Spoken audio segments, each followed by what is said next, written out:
Sharekan dulu.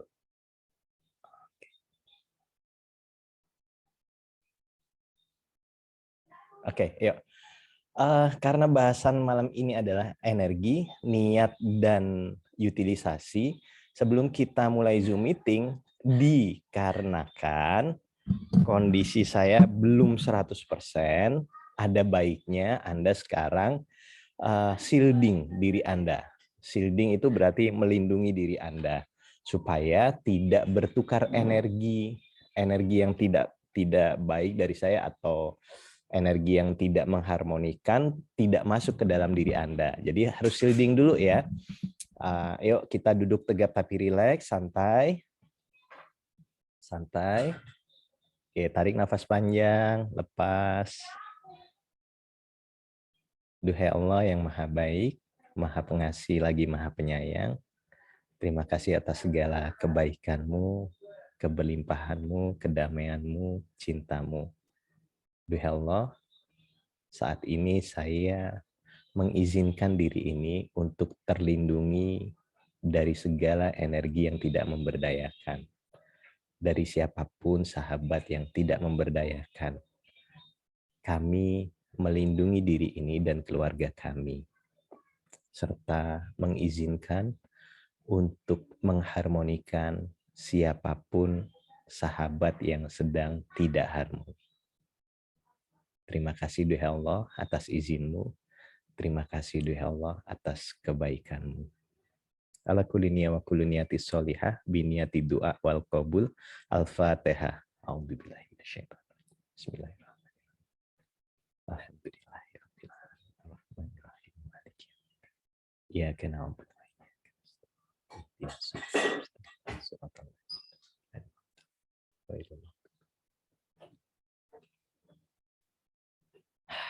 Ya, oke, sip. Sebenarnya shielding sesimpel itu. Nah, karena kita sekarang ini bahasanya energi, maka kita akan selaras ya, akan sejalan ya dengan bahasan kita.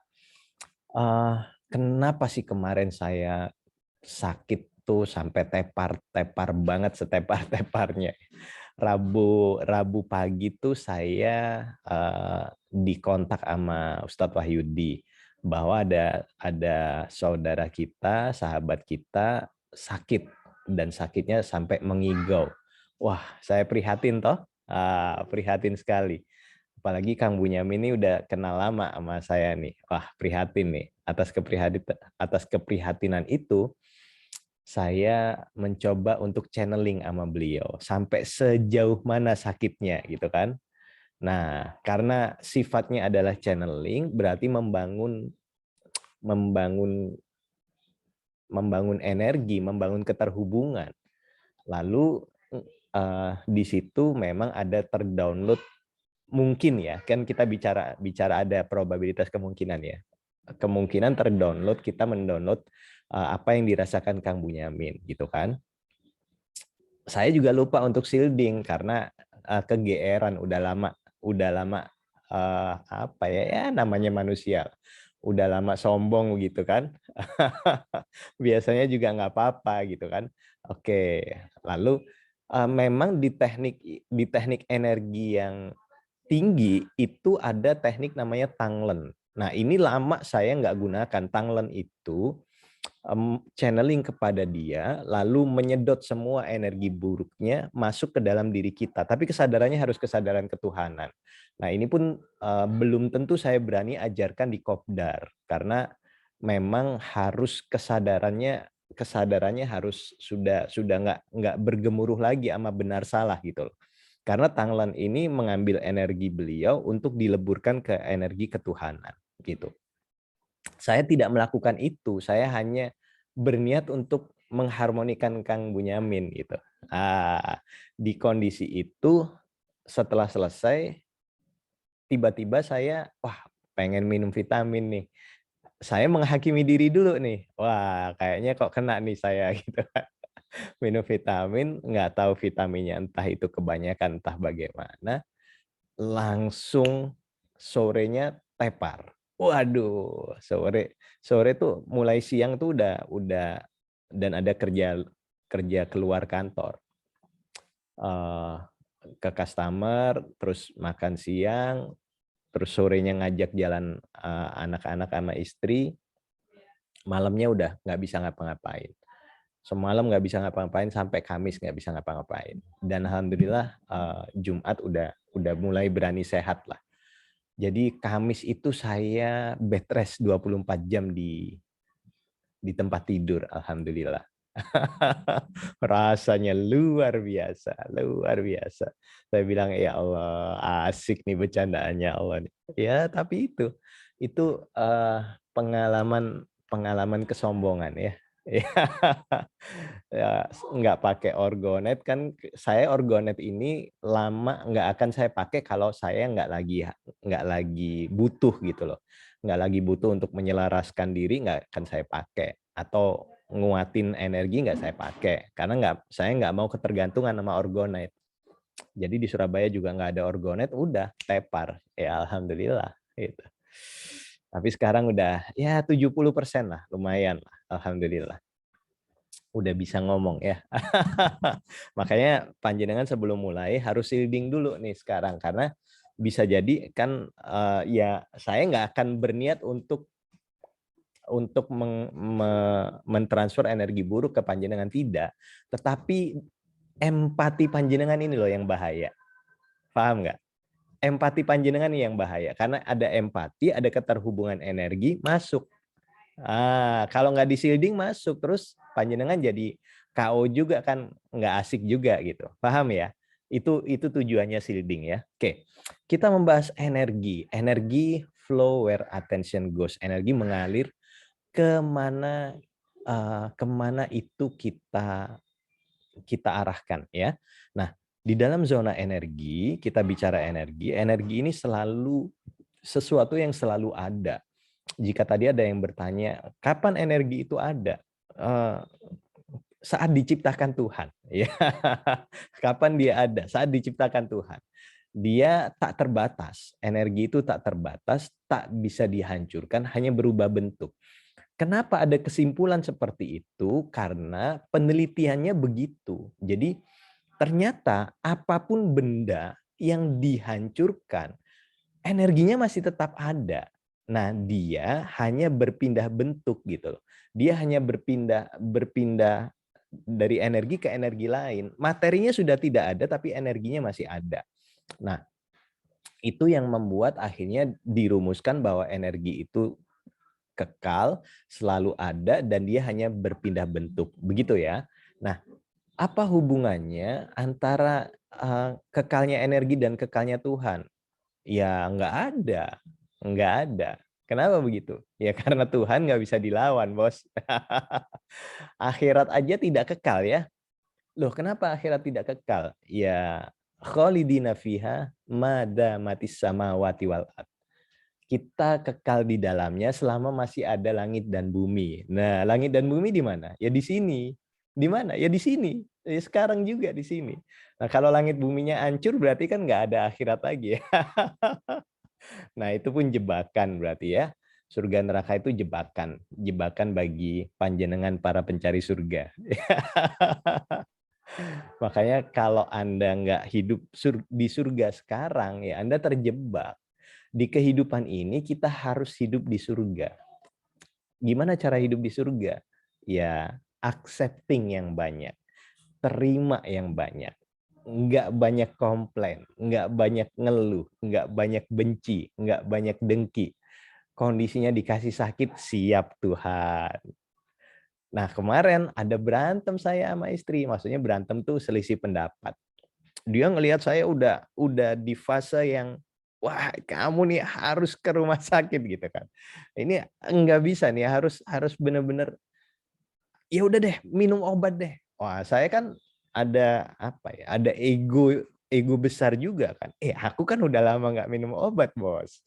Jangan kasih obat, egonya begitu teriaknya. Istri saya, ayolah, minum obat nggak? Saya berdamai sama diri saya. Kalau saya nolak minum obat, nanti istri saya jengkel, jadi berantem. Oke? Nah, ya udah, mau kasih obat apa? Ini ada paracetamol, ini ada antibiotik. Saya nego. Oke, paracetamol saya mau, antibiotik saya nggak mau. Berarti kan saya melepas kemelekatan saya, benar nggak? Kemelekatan saya tidak mau minum obat kimia. Wah, ini kan kalau orang yang idealis banget, ya nggak bisa dong, nggak boleh minum obat harusnya.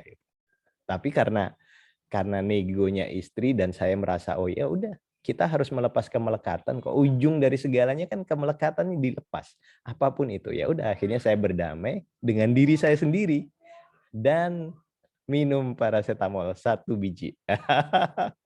Untuk menyenangkan istri akhirnya kan, ya it's okay, nggak apa-apa. Jadi pencapaian beberapa tahun nggak minum obat kimia itu kan cuman apa ya? Cuman kebanggaan aja ya.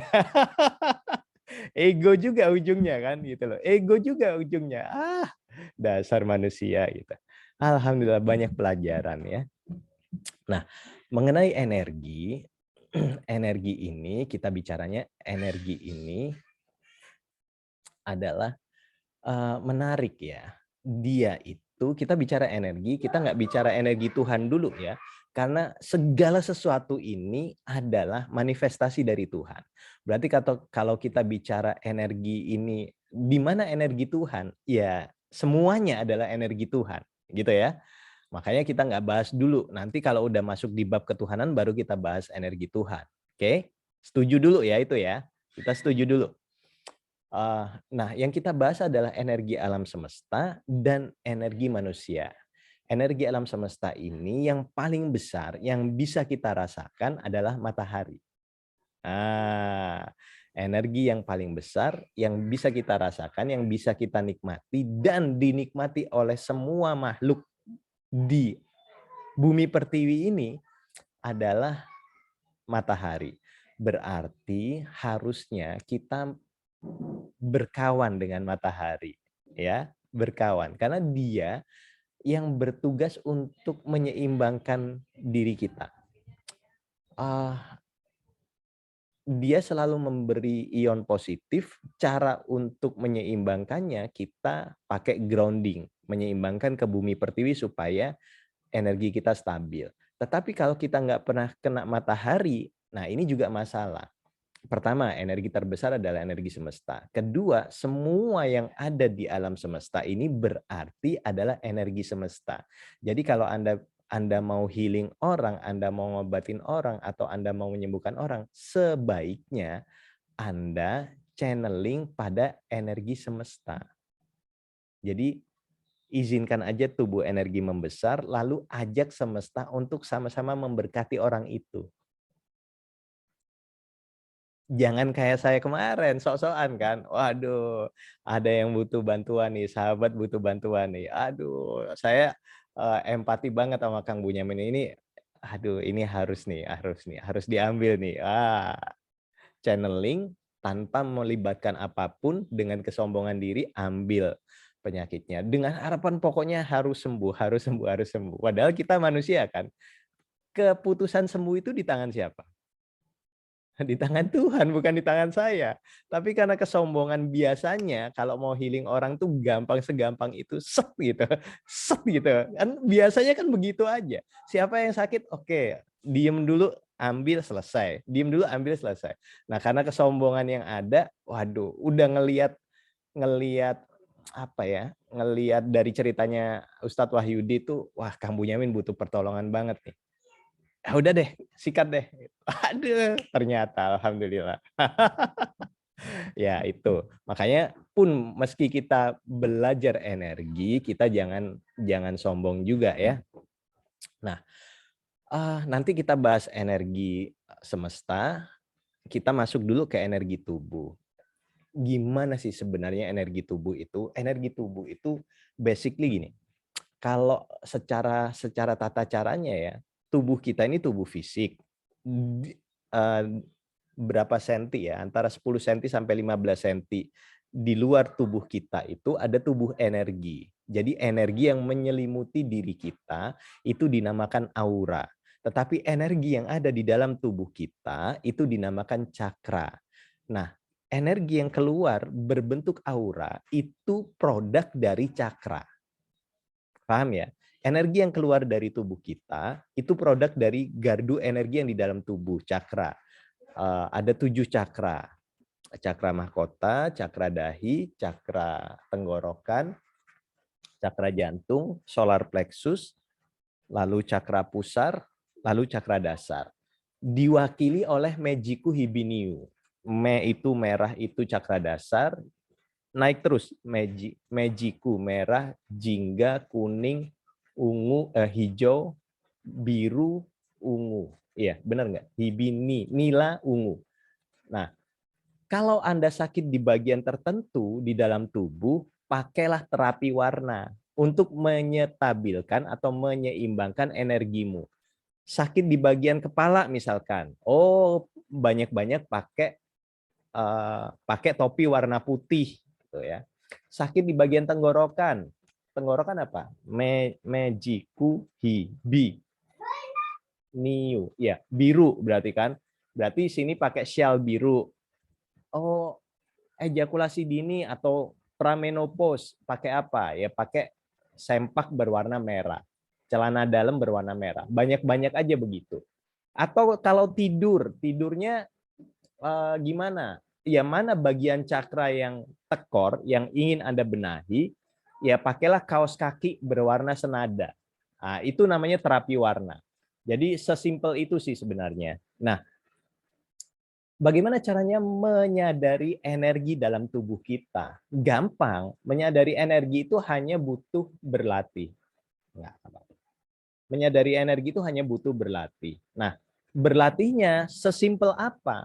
Mudah sekali berlatihnya. Anda hanya butuh berlatih scanning tubuh Anda. Scanning itu berarti scanning dari atas ke bawah ya.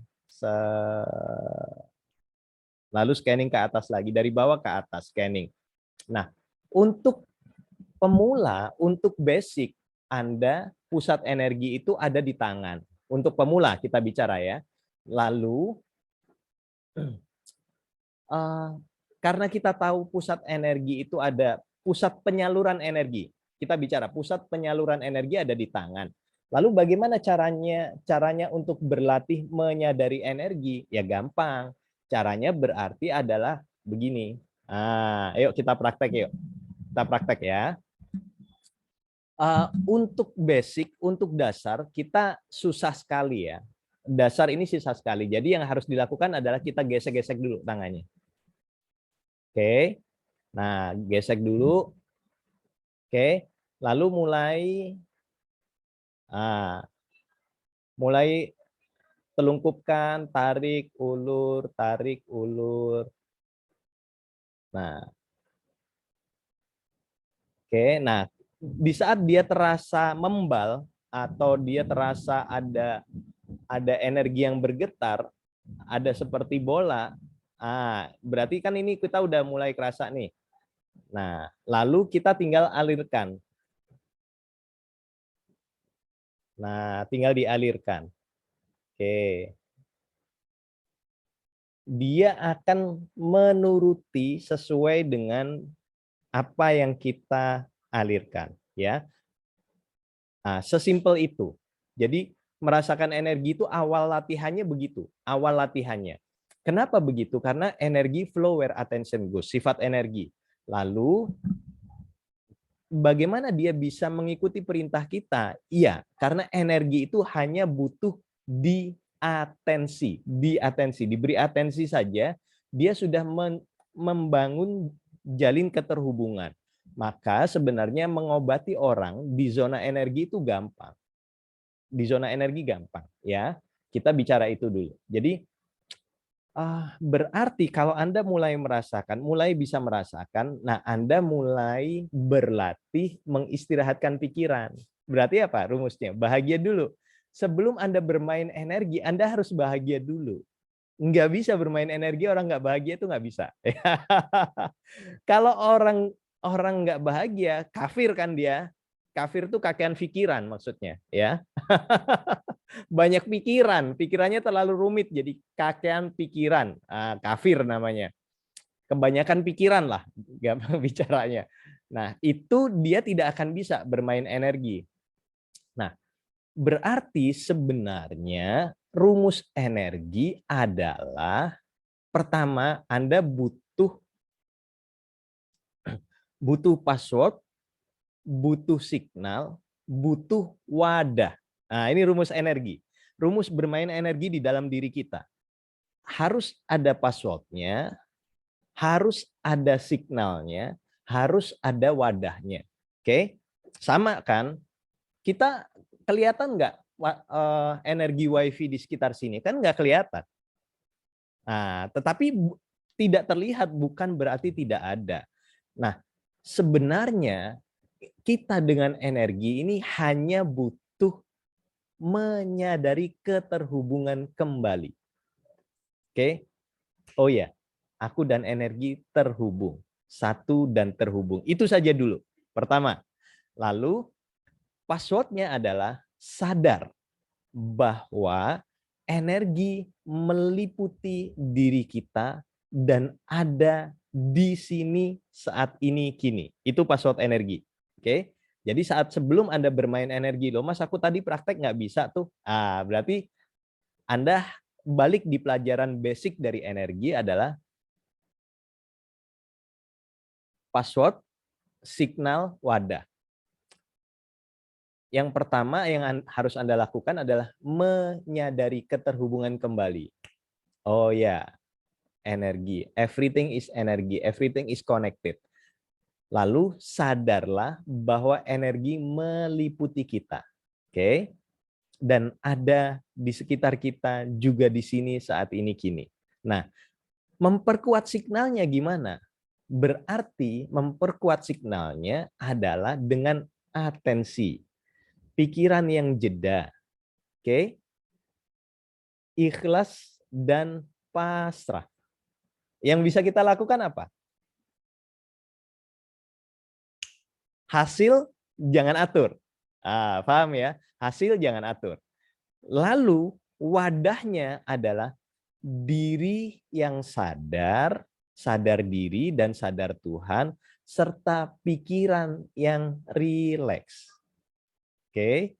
Nah, penghalang orang tidak bisa bermain energi adalah terlalu banyak jurus, terlalu banyak asumsi, terlalu banyak luka batin. Oh, buka cakra harus begini, harus begini, harus begini. Nanti kita praktek buka cakra ya. Nanti kita praktek. Oh, harus begini, harus begini. No, no, no, no, no. Di sini nggak ada ya. Karena ujungnya ya gampang bicara begini. Ujungnya adalah Anda mengizinkan dia terbuka atau tidak. Oke, sekarang kita berlatih lagi untuk bermain energi di wilayah diri kita. Tadi pakai gesek-gesek tangan, sekarang nggak pakai, ya. Sekarang nggak pakai. Sekarang nggak usah pakai. Rumus energi adalah atensi. Saat atensinya ada, lalu intention, niatkan berapa persen adanya energi di telapak tanganmu, perbesar. Nggak peduli berapa persen. Yuk kita latihan. Katupkan tangan. Ayo. Oke. Nah, mulai Anda beri atensi di kedua tangan Anda. Lalu mulai perbesar dianya. Entah berapapun. Entah berapapun. Oke. Berapa persen pun ada rasanya. Atensi ke dia. Lalu mulai perbesar. Dan bangun keterhubungan antara tangan kiri dan tangan kanan. Oke. Nah, saat ada keterhubungan perbesar. Perbesar. Perbesar. Perbesar. Perbesar. Oke, nikmati saja, nikmati saja. Oke. Nah, kita lagi bermain ya. Saat energinya membesar, lalu niatkan dia memperbesar sampai meliputi tubuhmu. Dan izinkan dia membesar sampai sebesar-besarnya.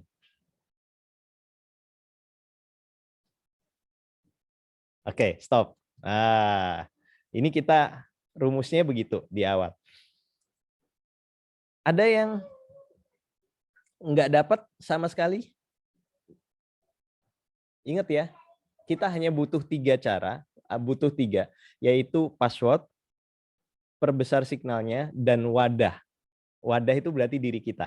Kalau Anda nggak berhasil, mungkin kemungkinan besar ada 3 ini yang bermasalah. Ya. Nah, sekarang latihannya adalah kita masing-masing dari kita memberi energi keberlimpahan dan kesehatan bagi sahabat yang hadir di sini. Oke? Oke? Caranya, yuk. Tegap tapi rileks, santai, santai sesantai-santainya. Pertama, Anda lihat dulu tangan Anda. Pertama, oke? Ingat ya, ada password, ada signal, ada wadah. Ini 3 kuncinya. Anda lihat, oke? Lalu Anda beri dia energi. Berbesar, perbesar, perbesar. Nah, sekarang karena ini energi dari dalam diri dan izinkan dia untuk memperbesar, lalu berikan energi ini kepada para sahabat yang ada di sini. Dan yuk, mulai pakai energi alam semesta dengan cara, duhai Allah, aku izinkan diri ini menjadi sarana keberlimpahan dan sarana keharmonian bagi siapapun sahabat yang ada di depan kami. Oke, ayo perbesar saja. Ya, Anda amati satu persatu sahabat yang ada di sini. Lalu atensinya arahkan kepada sahabat dan satu persatu liputi dengan energi keberlimpahan dan keharmonian. Satu persatu. Ingat ya, karena kita menjadi sarana energi keberlimpahan dan keharmonian dari Tuhan, kita memanfaatkan energi diri dan energi semesta. Jadi kita tidak akan pernah tekor. Yang ada, kita semakin diberlimpahi terlebih dahulu. Oke, satu persatu Anda niatkan untuk memberi energi keberlimpahan dan energi kesehatan bagi sahabat-sahabat yang ada di sini. Dan tangan satunya Anda boleh menerima, mengizinkan untuk menerima segala energi baik yang diberikan sahabat di sini. Sambil memegang electromagnetic field yang ada di tengah dada. Izinkan saja. Izinkan saja. Oke. Sambil bicara sama Tuhan yang Maha Baik. Terima kasih, duhai Allah. Engkau telah mengizinkan diri ini menjadi sarana keberlimpahan dan keharmonian bagi sahabat-sahabat yang hadir di sini.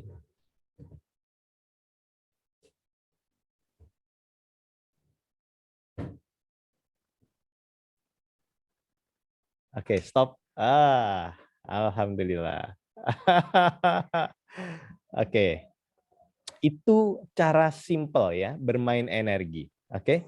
Itu cara simple bermain energi. Jadi mainan energi ini mainan gampang.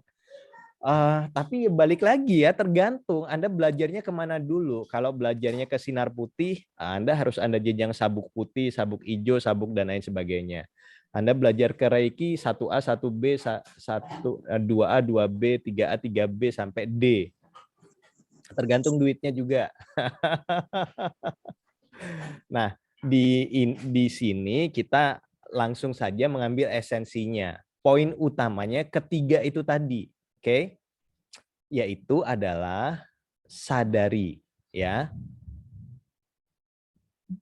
Poin utamanya adalah sadari keterhubunganmu pada energi. Itu kan passwordnya ya. Sadar bahwa energi itu meliputi diri kita. Kita, everything is energy, everything is connected. Kita terhubung dengan apapun dan siapapun. Lalu sadar bahwa kita memang satu di dalam zona kuantum. Ini passwordnya. Oke. Lalu signalnya, memperkuat signalnya adalah atensi. Kita beri atensi, lalu kita perbesar atensinya, pikiranmu jeda, tidak ke sana kemari. Ikhlas, pasrah atas hasilnya. Kita nggak menuntut hasil apapun. Oke? Nah, berikutnya, wadahnya adalah diri yang sadar serta pikiran yang rileks.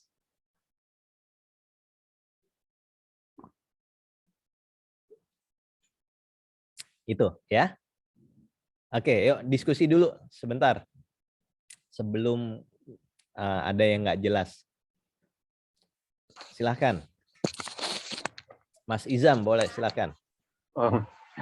Oh, Kang Bunyamin, boleh Kang? Assalamualaikum, Mas. Waalaikumsalam. Sehat, Kang? Alhamdulillah, Mas. Terima kasih, Alhamdulillah. matur nuwun ini buat teman-teman semua yang sudah buat panjenengan, buat teman-teman semua yang udah mendoakan saya. Amin. Ya. Ceritanya kan ya simpelnya itu kan pas apa ya, malam Kamis atau enggak ya? Malam Rebo ya. Istri saya mungkin panik ya, saya boleh namanya juga nyantai aja, Mas. Saya kapan panas sih saya terima gitu aja, kan pernah sekali ya. Soalnya saya ini kan orang termasuk jarang sakit, Mas. Istri saya itu agak panik kan. Jarang sekali sakit atau apalagi sakit-sakit. Terus paginya itu mungkin istri saya panik ngubungin Lek Wahyudi dah. Saya masih belum sadar itu nyampe jam 8 ya, Mas. Tidurnya itu kan malamnya emang saya juga kadang sadar sebentar gitu. Kata istri saya ngiku gimana bahasanya nggak jelas. Oh, saya jadi panik. Mungkin istri saya itu ngubungin Wahyudi gimana minta bantuan ini. Nggak langsung ke Mas Ferry, mungkin nggak enak gitu. Ya, Wahyudi. Ya, matur nuwun ceritanya gitu, Mas. Iya, iya. Walau sekarang sih udah alhamdulillah, udah ya masih ada ini apa namanya asam lambung sedikit. Cuman alhamdulillah. Makasih buat teman-teman semua, buat Mas Guru Ferry. Ini ucapan terima kasih. Terima kasih, Mas. Terima kasih. Iya. Monggo yang lain silahkan. Mas Ferry. Ya. Oke, tadi saya tertarik pasal Mas Ferry bilang itu apa shielding ya. Oke. Oke, kadang-kadang saya ada ngobrol sama teman-teman, tapi selalu dia bercerita tentang perkara yang negatif. Oke, saya tidak menghakiminya, tapi kadang-kadang benda itu masuk ke dalam saya. Maksudnya setiap kali saya berhadapan dengan mereka yang ada negatif, perbualan negatif itu, saya harus melakukan shielding juga kan, untuk tidak terjebak dalam negatif. Walaupun saya tidak menghakiminya, saya cuma mendengar. Ya okey, ya. Tapi mungkin sebab negatif itu datang efek kepada diri saya sebab saya tidak buat shielding. Adakah perlu shielding kalau kita tahu, wah ini sudah negatif nih, tapi kita mau continue untuk berbahas kan? Ya. Ya, maka saya bilang energi itu sifatnya unik. Saat dia diberi atensi, dia akan membangun jembatan keterhubungan. Ada bridging ya, jembatan keterhubungan. Jadi dia akan terhubung dengan kita saat kita beri dia atensi. Nah, saat kita tidak paham atau tidak mampu atau tidak menshielding diri kita sendiri, maka jembatan energi itu tadi, bridging energi itu tadi akan masuk ke dalam diri kita, baik atau buruk. Nah, ini yang problem. Maka orang jarang sekali melakukan shielding terhadap dirinya. Jadi harusnya sudah tahu orang detox, harus kita shielding dulu. Jadi sudah tahu dia buang racun, buang cerita jelek, buang keluhan, harus kita lindungi diri kita terlebih dahulu. Nah, problem terbesar dari masyarakat di Indonesia, saat mendengarkan cerita buruk, dia malah menimpali atau malah ikut membenarkan atau malah ikut larut dalam sinetron, dalam cerita ini tadi. Makanya kehidupannya nggak kemana-mana karena dia sedang mendownload keburukan, gitu. Maka saya bilang kalau kita belum jago dalam awareness, dalam kesadaran, dalam menyadari saat ini kini, ya ayo kita sering-sering shielding. Itu. Jadi sama siapapun shielding. Maka rumusnya akhirnya orang membenci itu sama seperti kita yang meminum racun berharap orang lain yang mati. Karena orang membenci itu sedang mendownload segala keburukan dia hadir ke dalam kehidupan kita. Itu. Jadi dia sedang membangun jembatan energi. Energi tapi energi yang buruk saja yang terdownload dalam kehidupannya. Itu. Makanya jangan benci sama siapapun, serem. Ya, paham Mas, makasih. Ya, terima kasih kembali. Oke, yuk Mbak Iin, silahkan. Mas Ferry mau tanya, seperti saya nih, kadang kan namanya pasien kan kadang ada yang cerita ini itu tentang penyakitnya. Boleh nggak sebelum saya bekerja, keluar dari rumah, saya itu shielding duluan? Atau setelah nyampe tempat kerja baru shielding? Sebelum keluar rumah baiknya, Mbak. Oh, baik-baik. Ya. Sebelum keluar rumah baiknya. Baik. Dan Terima jaga kasih. kesadaran tetap on ya. Karena kita ini kan Mbak Iin apoteker, di dalam situ kita nggak tahu cerita dari mana yang mengizinkan shielding kita terbuka. Itu yang problem. Makanya kita perbarui lagi nggak apa-apa. Jadi sebelum keluar rumah nanti masuk shielding lagi. Itu. Makanya Anda amati hampir semua dokter spesialis sakitnya sama seperti apa yang dia pegang. Spesialis paru, nanti matinya juga karena paru. Spesialis jantung, matinya juga karena jantung. Hampir.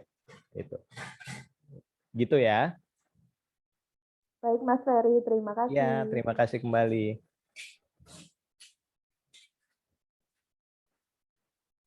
Mas Ferry mau tanya. Silahkan.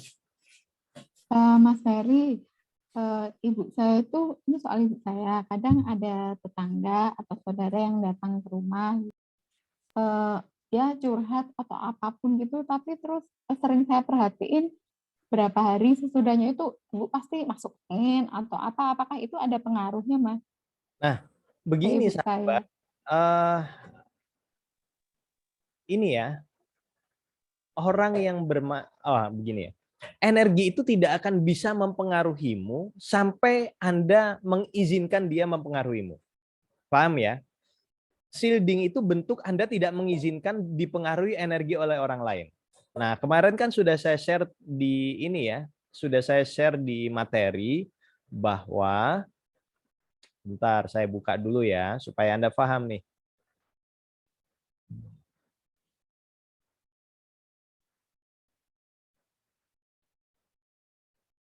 Saya share dulu nih, saya share dulu.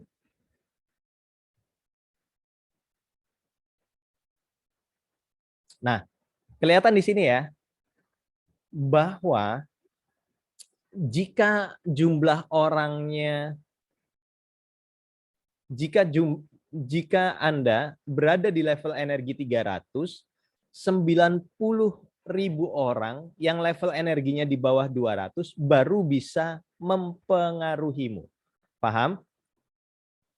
Level energi 300 berapa berarti? Ada di mana berarti? Saat Anda berada di hopeful, optimis. Nah, saat level energimu ada di 400, butuh 400.000 orang untuk bisa mempengaruhimu. Meskipun Anda udah shielding, ya. Berarti ada di mana? Ada di penuh apa ya? Ada di kefahaman, ada di meaningful. Meaningful itu berarti permaklumannya besar, ya. Dia arif, bijaksana, butuh 400.000 orang. Ingat loh ya, butuh 400.000 orang. Saat level energimu level energi 500 penuh cinta butuh 750.000 orang. Nah, berarti saat ada orang level energimu 300, orang satu kampung sedang negatif kepada Anda, dan Anda tidak membangun jembatan energi, tidak membangun hubungan, ya nggak akan ada pengaruhnya. Paham ya? Nah, kenapa dia bisa berpengaruh dalam kehidupanmu? Karena Anda membuat atensi, ikut-ikut. Nah, itu sebab kenapa saat ada satu kejadian nasional yang sifatnya nasional, ingat ya, saat ada satu kejadian yang sifatnya nasional, itu akan terulang di kecil-kecil. Contoh gampang, kecelakaannya Vanessa Angel. Ada satu tabrakan dia di jalan tol dia, Vanessa Angel. Karena dia artis, dikenal di Indonesia, maka tiba-tiba banyak kecelakaan-kecelakaan kecil di lingkungan Anda. Betul nggak? Ya. Benar. Ya itulah yang terjadi. Kenapa? Karena ada atensi. Satu Indonesia 250 juta penduduk Indonesia mengatensikan itu, maka energinya akan selaras untuk mengundang kecelakaan yang sama. Paham ya? Dan ini uniknya energi. Oke? Jadi kalau ada yang seperti itu, ada baiknya Anda memilih jalur berbeda dengan cara apa? Meditasi jantung kembar, memberikan dia healing cinta, memberikan dia energi cinta, memberikan dia energi kebaikan. Jangan ikut masuk ke dalam gosip itu tadi. Atau membicarakan, wah ini gara-gara ini, wah udah, hancur. Malah nggak kelar-kelar. Ya, paham ya? Tuh. Karena pola semesta ini selalu berulang. Oke? Saya Mas Ferry. Ya, silakan. Siapa nih? Saya Mas Ferry. Apakah saya? Boleh, silakan. Ya, baik.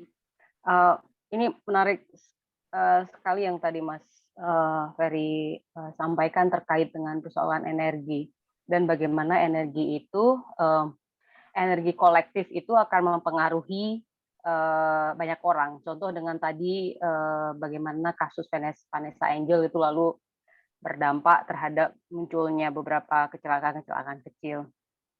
Ini menjadi refleksi buat saya. Saya tinggal di daerah yang punya konflik yang lama, kemudian punya bencana alam yang juga sangat serius. Saya jadi bahan refleksi buat saya kalau sampai hari ini daerah saya menjadi daerah yang juga daerah yang paling miskin, yang nomor 6 termiskin di Indonesia dan paling miskin di Sumatera.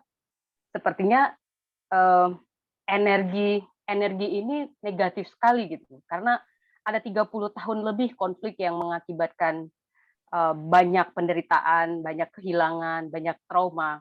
Kemudian bencana tsunami yang juga punya pengaruh yang cukup besar karena banyak juga orang yang kehilangan, banyak juga orang yang sedih, menderita, kemudian jadi istilahnya belum selesai berdarah-darahnya zaman konflik, terus berdarah-darah lagi karena bencana gitu. Panjenengan di daerah mana? Aceh? Saya di Banda Aceh, iya. Oh, oke. Saya di Banda Aceh. Nah, jadi saya bikin beberapa penelitian tentang kemiskinan. Saya bekerja sebagai pengajar. Saya jadi betul melihat bagaimana orang itu menderita karena miskin. Dan salah satu yang bikin orang miskin itu adalah karena banyak orang yang, saya tidak bilang depresi, tapi tidak punya harapan gitu. Sering itu tidak punya harapan. Nah, jadi saya menemukan benang merahnya gitu, bahwa kenapa hari ini masalah sosial di tempat saya nggak selesai, malah masalah sosialnya menjadi semakin rumit, ditambah lagi dengan pelaksanaan syariat Islam sekarang yang juga sangat menekankan pada fikih, pada ritual, Jadi disparitas apa ya, gap kesenjangan di dalam masyarakat itu kuat sekali gitu ya, kecurigaan, kebencian, apalagi ya, negativity-nya terlalu kuat gitu Mas Eri. Jadi saya membayangkan dan mayoritas orang kalau saya lihat di media, bagaimana media memberitakan situasi, bagaimana orang merespon, itu juga sangat negatif gitu. Saya jadi membayangkan seandainya ada sekian orang yang punya level energi sampai 300 gitu ya, mungkin nggak perlu banyak, hanya 2-3 orang barangkali cukup bisa untuk mendinginkan apa ya situasi yang hari ini terjadi gitu.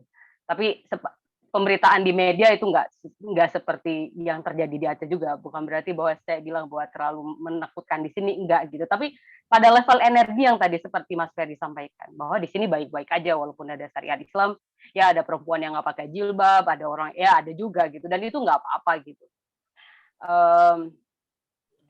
Gitu Mas Ferry. Jadi saya membayangkan gimana ya cara sepertinya harus lama ini gitu ya. Efek ini akan lama gitu. Gimana pendapat Mas Ferry? Iya. Iya, kalau efeknya lama, selama kita terlalu kekeh dalam apa ya? Selama kita terlalu kekeh dalam benar salah, maka kita nggak akan kemana-mana. Contoh negara-negara konflik dia nggak akan pernah maju. Negara-negara konflik nggak akan pernah maju karena energinya jelek sekali. Gitu loh. Energinya, atensinya pada atensi dendam, pada atensi benci, pada atensi benar salah. Penghakiman terus. Nah, level energinya kalau kita bicara jarang ada orang yang berada di level energi cinta. Indonesia sedang butuh cinta, maka saya bilang di kelas ini saya bukan mengajarkan ya, memberi sudut pandang cinta, bukan sudut pandang benar salah. Ayo kita jelek-jelek energinya ada di 500 deh. Kalau kita ada di 500, nanti kalau kita sudah masuk di bab meditasi, misalkan kita mau praktek meditasi jantung kembar, 10 orang yang bermeditasi, 10 orang yang bermeditasi bareng, itu mampu menyembuhkan satu kota. Secara level energi kita bicara.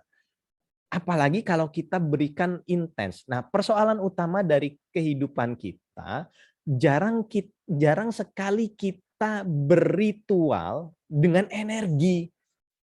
Kita hanya berritual dengan tata cara, dengan benar salah. Nggak ada energinya sama sekali. Nggak ada membangun keterhubungan dengan Tuhan, nggak ada membangun kepasrahan, nggak ada membangun keberserahan. Yang penting habis mengerjakan selesai, pokoknya aku nggak dosa gitu. Nah itu yang nggak bikin kita kemana-mana gitu. Egonya semakin besar iya, tetapi cintanya nol besar. Nah maka itu saya dengan cara saya, ingat ya, dengan cara saya membuat kelas ini, ayo kita minimal jadi manusia yang level energinya nggak usah ketinggian deh, 500 aja, level energi cinta aja. Nah doa kita juga, nah ini berbalik lurus ya, seperti bagan yang tadi saya ini kan, ini berbanding lurus. Saat Anda bicara, Anda satu orang yang memiliki level energi 500 dapat menyembuhkan 750.000 orang di sekitar Anda. Nah, itu loh. Jadi Anda butuh dipengaruhi 750.000 orang, pun Anda juga mampu menyembuhkan. Maka kenapa Nabi Muhammad itu beliau bisa mampu mencerahkan banyak orang? Karena level energinya sudah di atas 700. Jadi akhirnya beliau mampu mencerahkan masyarakat jahiliyah. Nah, kita level energi kita kan naik turun gitu loh.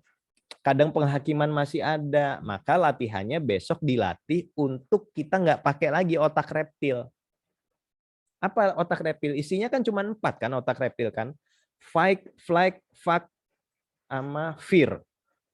Takut, bercinta, berantem, lari, udah itu aja. Nah, kalau Anda ciri-ciri otak reptil itu, Anda menilai seseorang tanpa jeda. Anda langsung pakai otak reptil udah.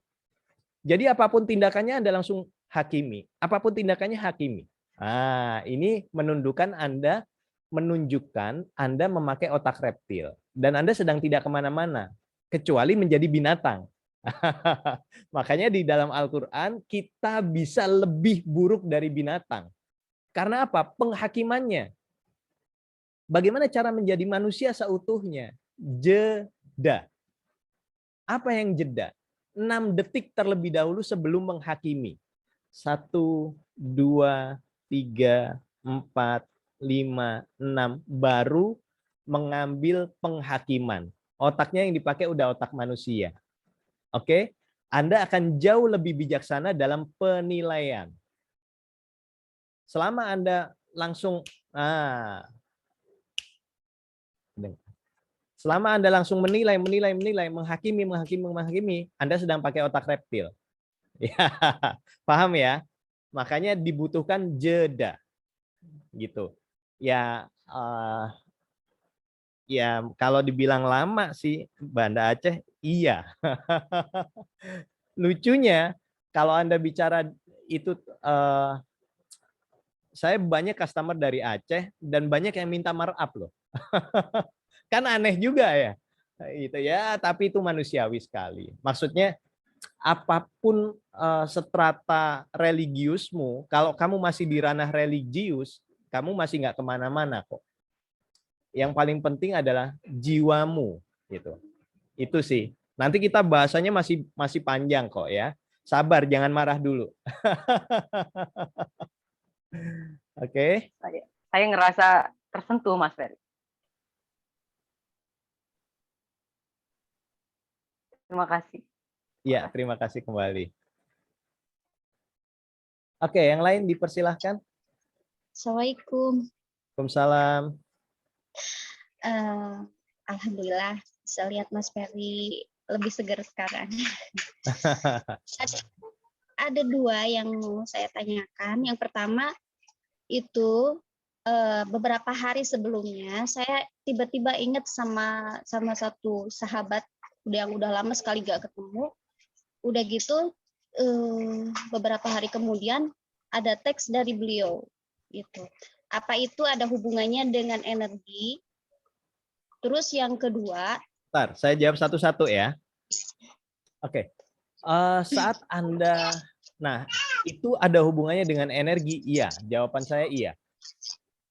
Saat Anda menanyakan atau sedang terlintas atau sedang kangen, ini berarti Anda mengeluarkan energi yang bersifat open loop.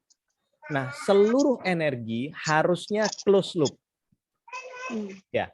Seluruh kejadian di alam semesta ini selalu tertutup, close loop. Nah, selama dia masih open loop akan dijawab. Makanya ada baiknya kalau ada keinginan, ada permintaan, ada harapan, itu ditanyakan. Makanya jurusnya jurus open loop. Ditanyakan kepada semesta, bagaimana ya rasanya? Bagaimana ya rasanya punya penghasilan 100 juta per bulan? Udah, habis itu lupakan.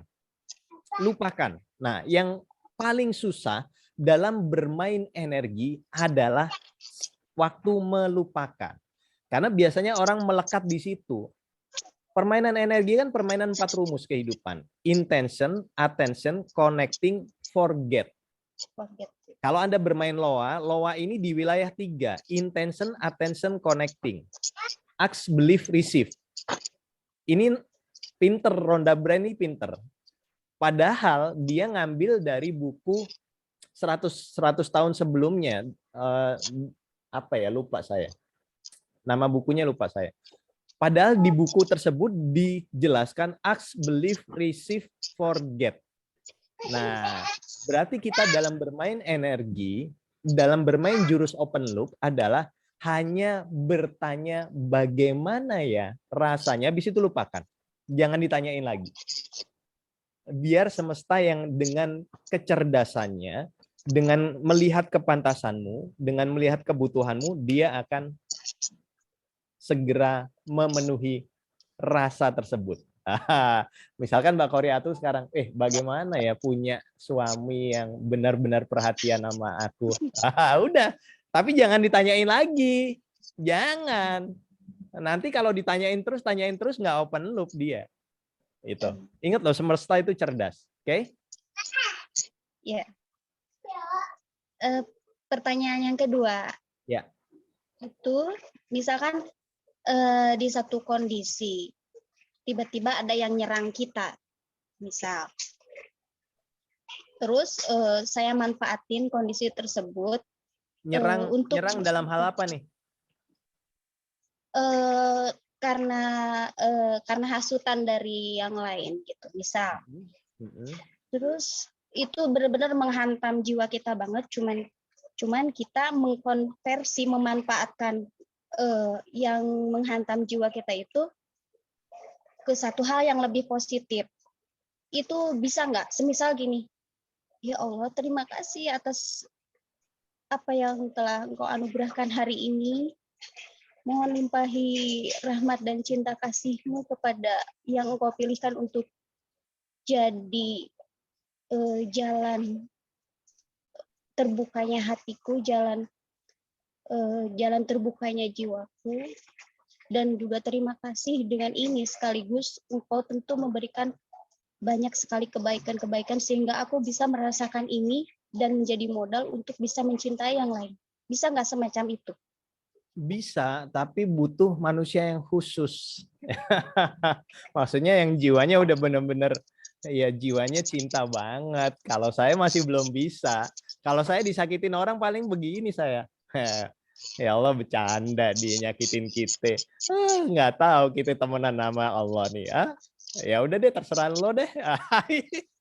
Kalau saya masih di level itu, Mbak. Ya, kalau saya di level itu ada yang nyolong duit saya bilang, ya Allah, kan dia udah gue gaji, masih aja nyolong. Tapi engkau yang paling tahu kok mana yang terbaik untuk kehidupanku. Kalau saya masih ada di level itu, saya nggak akan marah, nggak. Cuman level saya masih di situ. Belum di level cinta seperti panjenengan. Saya belum. Ya, tapi itu level yang lebih tinggi lagi, Mbak. Istimewa. Terima kasih, cuma itu aja. Ya. Kasih banyak. Ya.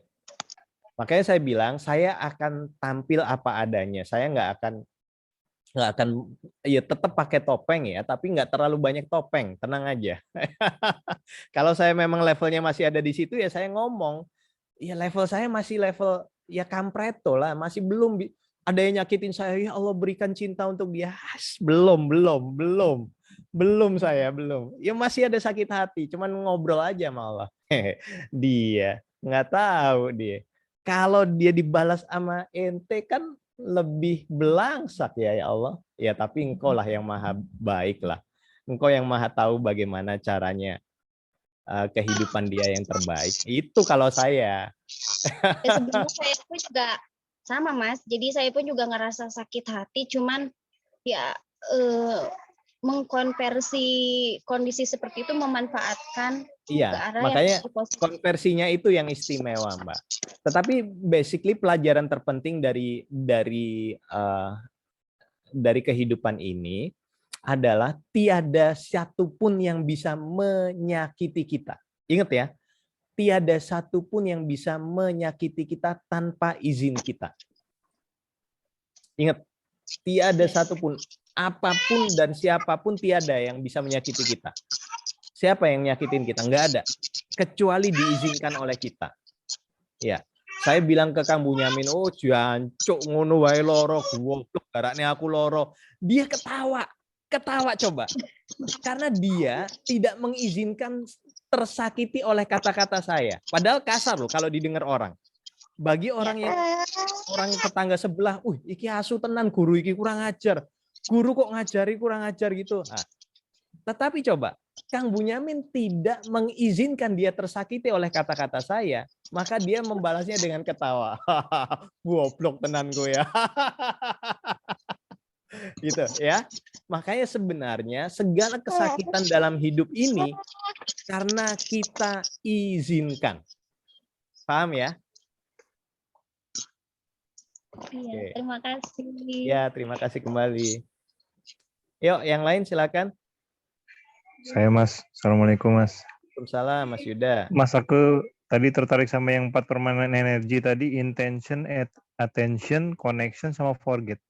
Iya. Boleh minta penjelasannya Mas? Oke.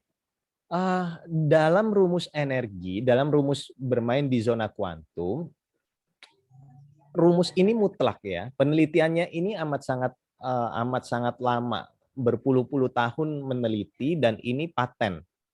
Mau pakai apapun namanya paten. Intention itu adalah niat. Nah, niat ya. Attention itu adalah atensi. Berarti setelah niat, kita bermain atensi, lalu connecting, kita merasakan hal itu sudah terjadi, lalu lupakan. Lupakan. Benar-benar kita lupakan. Nah, itu berarti kalau kita sudah melakukan 4 tahap ini, yang tadinya awalnya vibrasi, dari vibrasi menjadi string, dari string menjadi ektoplasma, dari ektoplasma menjadi vortex, dan termanifestasi dalam kehidupan kita. Jadi syarat untuk termanifestasi dalam kehidupan kita adalah forget. Forget itu berarti sudah tidak bertanya lagi. Nah, problem utama dalam kehidupan kita, kita tidak paham tentang niat. Ayo, apa niat? Yang lama jangan jawab, yang baru yang jawab. Apa niat? Menurut Anda apa niat? Oke, Mas Yuda deh. Apa niat tuh, Mas? Sebelum mulai sesuatu, kita niat. Sebelum mulai sesuatu punya keinginan atau mau dilakukan, itu niat. Itu azam, Mas, bukan niat. Itu Mas Azam. Mas Izam ya, bukan Mas Azam ya. Itu azam, Mas. Niat itu, nah, lucunya niat ini menjadi salah satu syarat rukun sholat. Nah, kalau kita bicara rukun sholat, kalau niatmu salah atau tidak dikerjakan, berarti sholatmu sah atau tidak? Rukun, salah satu rukun tidak dikerjakan, sholatmu sah atau tidak? Enggak ya? Kalau menurut tata cara, iya nggak sah. Iya, enggak ya? Waduh, berarti berpuluh-puluh tahun kita sholat nggak sah. Waduh, iya, bahaya nih. Niat itu adalah qasdu syai' muqtarinan bi fi'li. Jadi dia mengerjakan, mulai berazam, menjaganya dari awal sampai akhir. Itu namanya niat. Aku niat bikin kopi, aku niat minum kopi. Atau gini, gampang bicara gini. Aku ada tamu, aku niat memberikan suguhan dia kopi. Berarti dari awal, dari azam pertama, lalu saya masuk ke dapur, saya mulai melakukan proses untuk memasak air, menuang kopi, menuang airnya, lalu membawa secangkir kopi, dan menjaganya ini tidak tumpah, lalu memberikan kepada tamunya sampai berhasil, ini disebut niat. Oke? Kalau Anda cuma bicara, nanti tak kasih kopi, tapi Anda nggak ngapa-ngapain, itu bukan niat, bos. Oke? Itu bukan niat. Mas. Nah, berarti selama ini kita salah dalam niat, atau bisa dibilang kita tidak niat. Aku udah niat sholat, enggak, karena kamu niatnya cuman Allahu Akbar, utang, kerung lunas, tagihan, cicilan, hujan. Begitu Anda terdistrak, Anda tidak niat dalam sholat. Sah atau tidak sholatnya? Enggak. Enggak. Acur. Iya. Kenapa Imam Syafi'i bicara saat Anda bergerak 3 kali di dalam sholat, batal sholatmu? Karena sejatinya Anda melalaikan Allah dalam 3 kali gerakan. Nah, padahal pikiranmu di saat sholat ini kan lebih bergerak ya dibanding tanganmu. Jadi mana lebih batal? Pikiranmu yang liar atau tanganmu yang bergerak? Pikiran yang liar. Pikiran. Iya. Berarti sholat kita sah nggak selama ini? Nggak tahu, bos. Nggak tahu. Silahkan nilai masing-masing ya. Jadi Anda layak masuk surga nggak? Sholat sekalipun aja belum niat. Kok layak masuk surga? Dari Hong Kong surganya. Ngeri. Astagfirullahaladzim. Terus udah GR lagi, aku udah sholat puluhan tahun. Aduh, satu aja belum tentu kamu diterima sama Tuhan kok. Iya, karena satu pun sholatmu belum ada yang berserah total. Kamu sholat dalam ranah fikih aja, tata cara aja. Udah di ranah tata cara, salah pula. Oke, kita balik ke masalah niat ya. So, berarti niat ini menjaga dari awal sampai akhir. Dengan sungguh-sungguh, berarti ada intention, niat, ada atensi, membangun keterhubungan, ada atensi, ada perhatian, ada connecting, membangun keterhubungan, lalu lepaskan. Nah, itu rumus energi, maka akan mewujud. Berarti kalau Anda niat kaya, mentalnya mental kaya. Contoh gampang, saya bilang Bu Musdawati tadi meskipun tinggal di Aceh mentalnya mental kaya karena dia membayar di atas rata-rata. Saya bilang meskipun di daerahnya kesusahan karena mentalnya sudah kaya kemungkinan besar gampang kaya. Kalau Anda ikut kelas ini bayar seadanya ya nggak apa-apa. Tapi Anda nggak niat sebenarnya gitu loh. Ya refleksi aja. Makanya sebenarnya pelajaran niat ini harusnya benar-benar ini yang harusnya ditekankan karena dia menjaga dari awal sampai akhir. Aku niat sukses, berarti dia jaga dari awal sampai akhir, menjaga kesuksesannya. Aku niat menjadi atlet kayak Mas Aziz Kurniawan. Iya, dari awal sampai akhir dia latihan olahraga terus dengan nikmat. Menikmatin. Itu niat. Ya, oke. Pun bermain energi mudah tapi susah. Yang susah di bagian mana? Di bagian niat dan di bagian forget. Nah, berarti ada satu tips yang namanya utilisasi. Apa yang harusnya Anda lakukan? Yuk coba lakukan dengan utilisasi. Contoh gampang. Kenapa saya dari sakit yang alhamdulillah lumayan parah lah ini. Parah lah saya bilang. Sampai saya dipegang aja linunya luar biasa ya. Tapi di hari Jumat pagi saya sudah berani mandi pakai air dingin.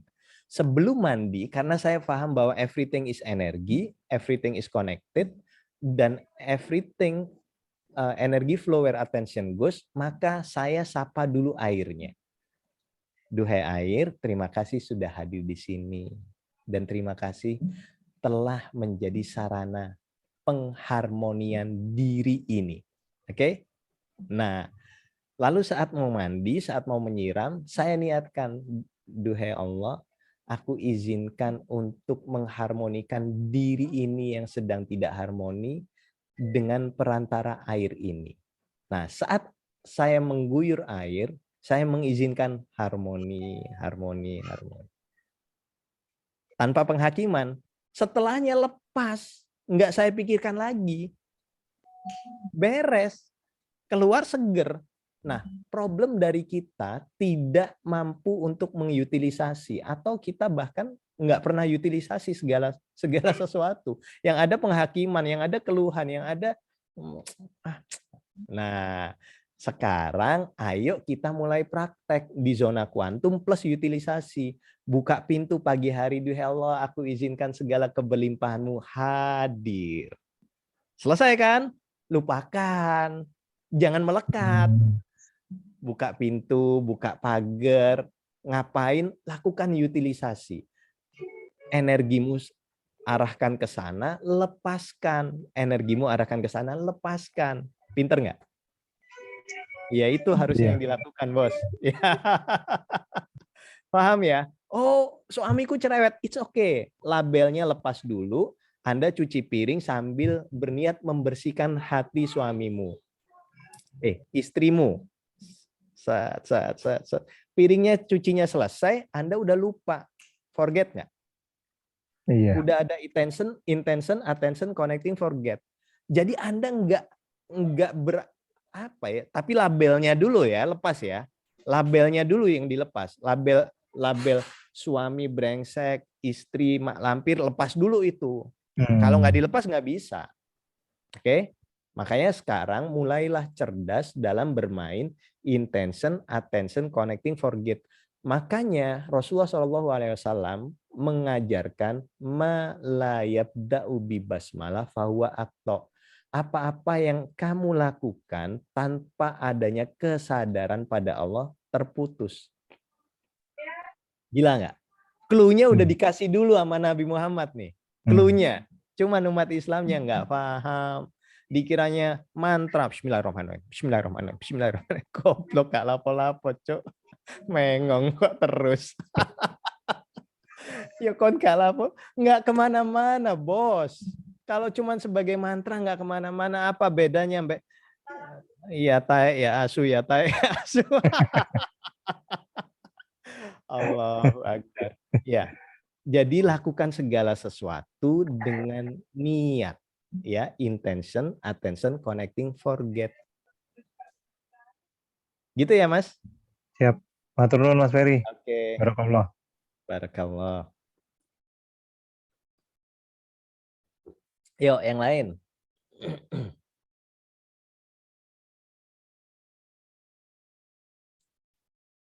Mungkin saya nggak lama ya di Zoom meeting kali ini karena nanti begitu ada signal dari tubuh saya pengen istirahat, ya kita sudahi ya.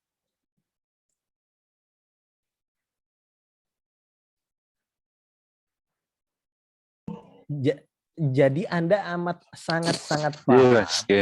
Oh, nggih Kang, piye Kang? Piye Kang Bunyamin? Oh jenengan nggih jenengan mau pamit lajeng istirahat nih. Monggo. Oh, urung. Derek Mas, ikut. Nggih. Oh, derek.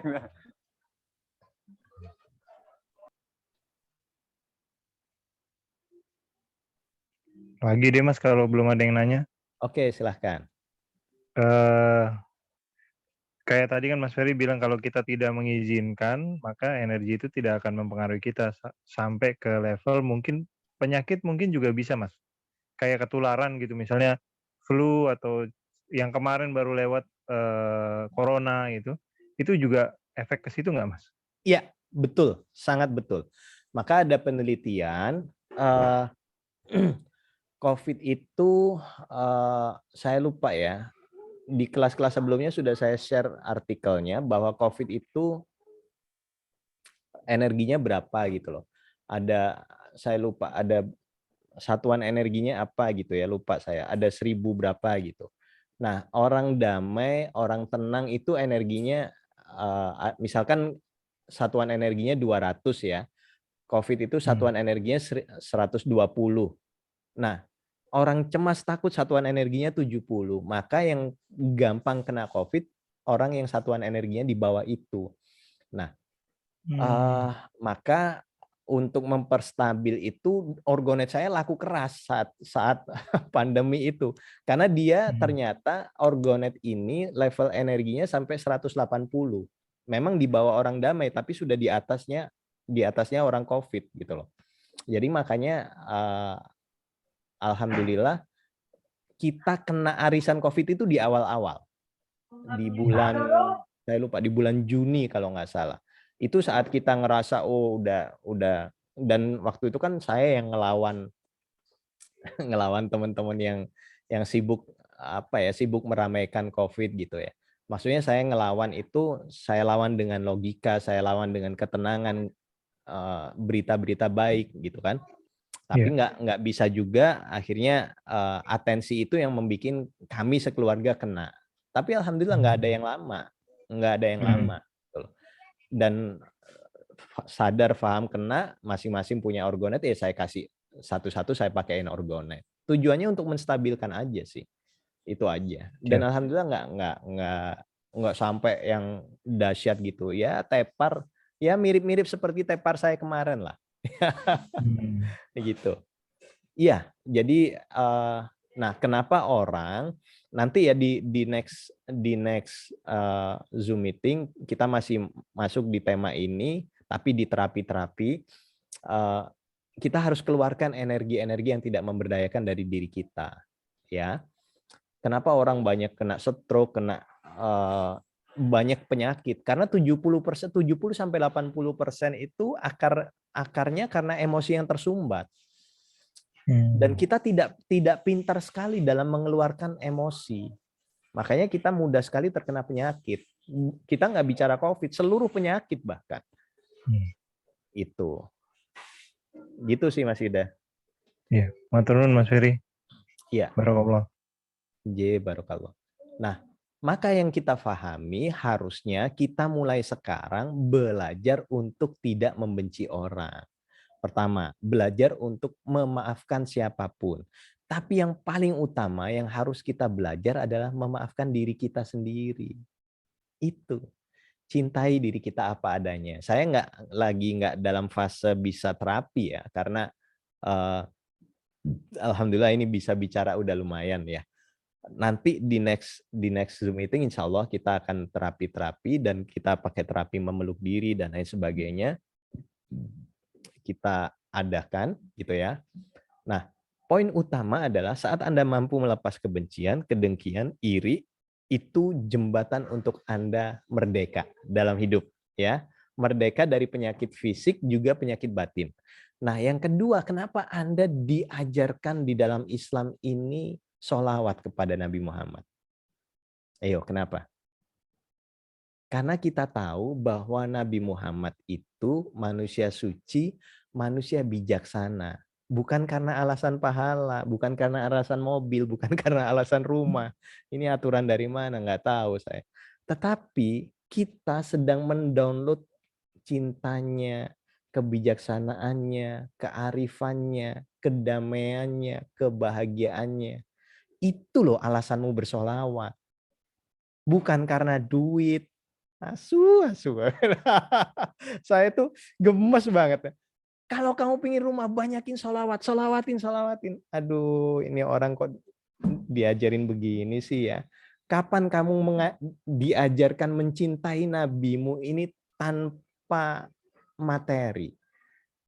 Kapan kamu diajarkan mencintai nabimu ini hanya sekedar mendownload kebijaksanaannya, mendownload kearifannya, mendownload keadilannya gitu loh. Kalau Anda bersolawat cuma untuk materi, maka Anda akan kawin 2, kawin 3, bos, kawin 4. Alasannya sunnah, matamu gitu. Dari mana sunnahnya, bos? Anda tuh, aduh ya Allah, kenapa sih kok bilang sunnah? Itu bukan sunnah. Zaman dulu nggak ada WhatsApp, zaman dulu nggak ada Facebook, nggak ada Telegram, nggak ada Instagram, nggak ada LinkedIn. Makanya dalam membangun kesetaraan sosial, ingat ya, zaman dulu itu kastanya menjulang sekali loh. Makanya Rasulullah menikahi janda, menikahi orang tua, menikahi budak untuk menyetarakan keadilan sosial. Pertama. Kedua, beliau nikah lagi umur berapa, bos? Di atas 50 ya, 55 kalau nggak salah, 53 kalau nggak salah. Udah bapaknya Tole udah nggak seberapa kuat. Ya kan? Berarti urusannya bukan pada nafsu duniawi, tidak, tapi keadilan sosial itu loh. Untuk menyetarakan semua sama di mata Allah. Makanya semua dinikahi oleh beliau. Itu. Oke? Dan tujuan berikutnya adalah syiar bahwa ada kebanggaan menjadi istri Nabi Muhammad, makanya akhirnya itu loh. Paham nggak sih? Paham nggak? Jadi bukan karena nikah lagi itu sunnah, enggak, di Al-Quran itu syaratnya adil. Lah saya saja adil sama istri nggak bisa.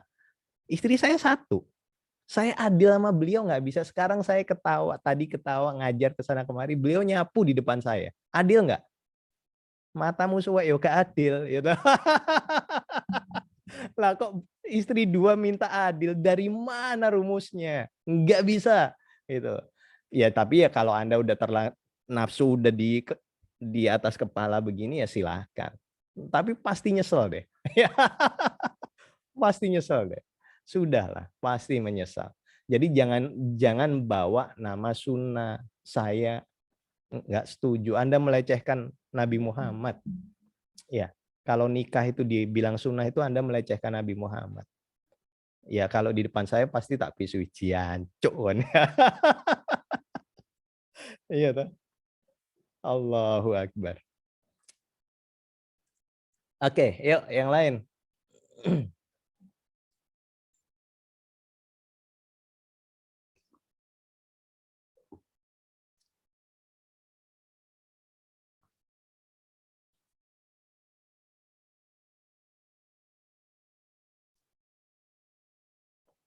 Ada?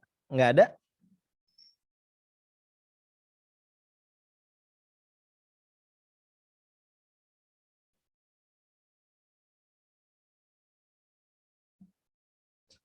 Mari dipisui kok ya bingung toh. Terus diam semua.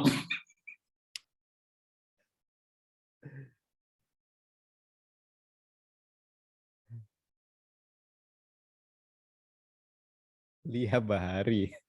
Kok atik disensor toh Mbak? Orang bisa disensor toh Mbak?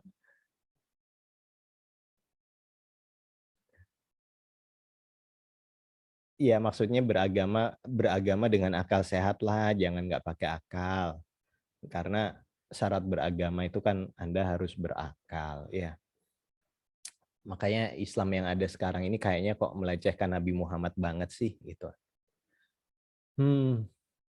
Prihatin saya sih, prihatin saya.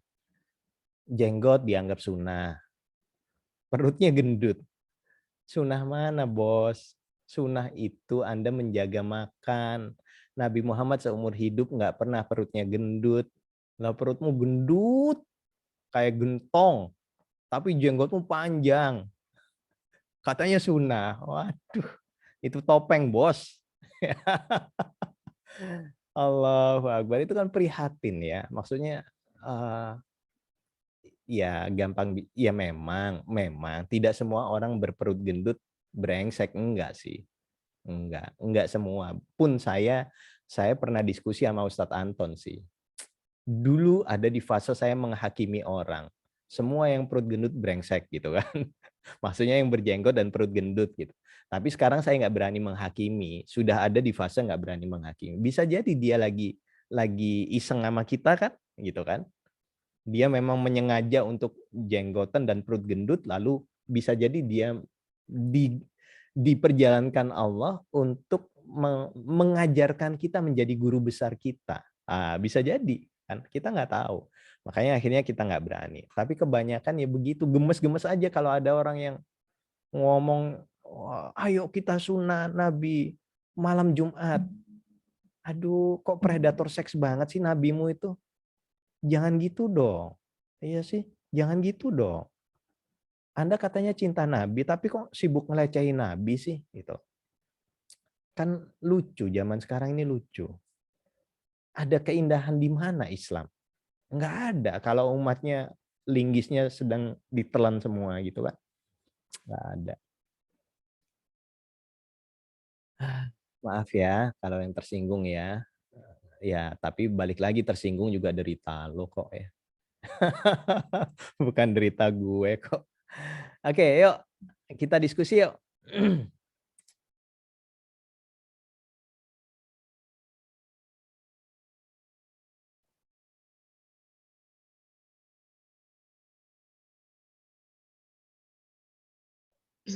Ini saya mau tanya lagi Mas Ferry. Ya. Jadi ini misal ada beberapa orang yang dekat nih. Cuman saya ngelihat, oh dia menangkap dia sering mengeluh misalkan. Itu jadi membuat diri saya mundur. Apa itu juga termasuk bahwa saya itu menghakimi? Karena di hati tuh saya ini lagi berbenah diri. Kalau misalkan menerima yang belum sadar sampai ke situ, otomatis akan jadi berat buat sayanya gitu untuk berbenah diri. Apakah itu termasuk saya menghakimi atau enggak? Gimana? Ya itu sih gerakan alami sih Mbak. Gerakan alami dari diri kita. nanti di level berikutnya Anda akan nggak ada masalah mau kumpul sama siapapun, gitu loh. Tapi di tahap kita masih belajar begini, itu gerakan alami kita untuk menghindari orang yang mengeluh, yang cerewet, yang sukanya cemas, khawatir, itu gerakan alami kita.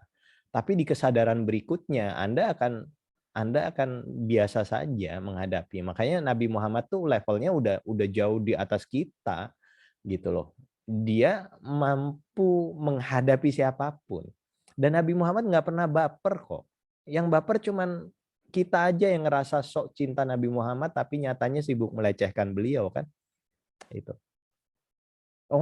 Dilempar tai juga Nabi Muhammad mikirnya kan, ya Allah kasihan ya dia ngelempar saya tai loh. Kasihan loh. Nabi Muhammad tuh memikirnya kasihan loh. Bukan coba ya.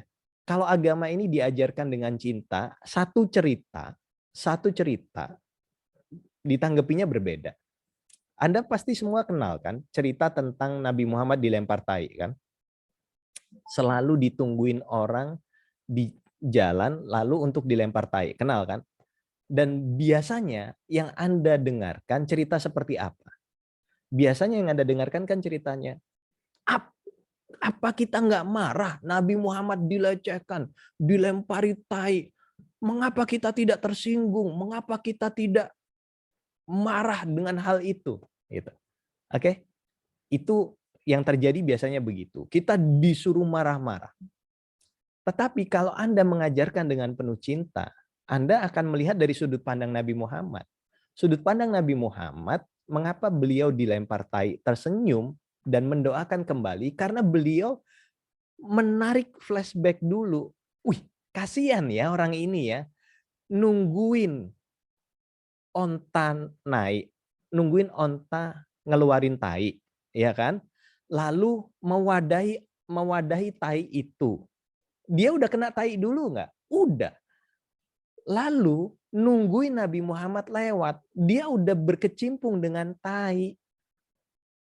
Nah, dan saat ngelempar dia dulu yang kena tai kan.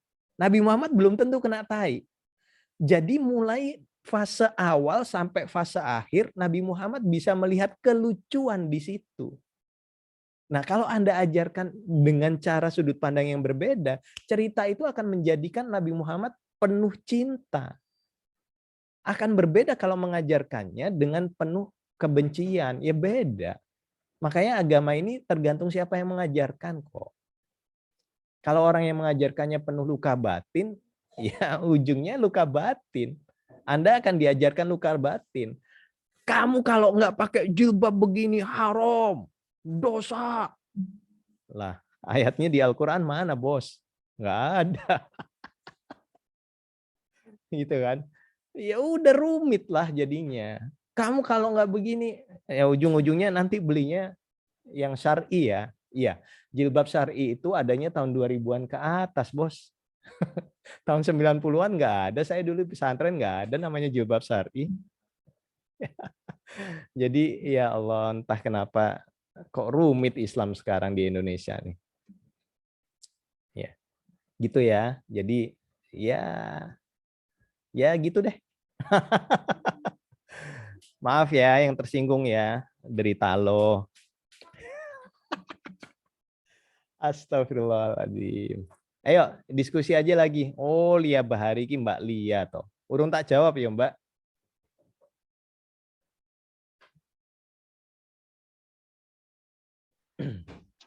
Mas tanya Mas. Oh, piye Mbak? Saya